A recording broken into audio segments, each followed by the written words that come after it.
ગુજરાત સરકારે ભાવિ પેઢી માટે કરેલા પાણીદાર આયોજનની ફલશ્રુતિ મળી છે.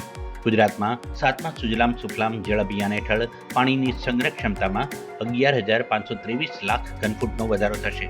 આ વર્ષે આયોજિત જળ અભિયાન હેઠળ ઉત્તર ગુજરાતમાં 2,831 લાખ ઘનફૂટ, મધ્ય ગુજરાતમાં 4,946 લાખ ઘનફૂટ, દક્ષિણ ગુજરાતમાં 1,046 લાખ ઘનફૂટ અને સૌરાષ્ટ્ર કચ્છ વિસ્તારમાં 2,700 લાખ ઘનફૂટ જળ સંગ્રહ ક્ષમતાનું નિર્માણ કરવામાં આવ્યું છે. મુખ્યમંત્રી ભૂપેન્દ્ર પટેલના માર્ગદર્શનમાં SSIAનું આ અભિયાન આ વર્ષે ઘણું સફળ રહ્યું છે. આ વર્ષે SSIA અભિયાન 9,374 કામ કરવામાં આવ્યા. આ કામો 4,000થી વધુ કામો જનભાગીદારી સાથે, 1,900થી વધુ કામો મનરેગા હેઠળ અને 3,300થી વધુ કામ રાજ્ય સરકારના વિવિધ વિભાગો દ્વારા પૂર્ણ કરવામાં આવ્યા.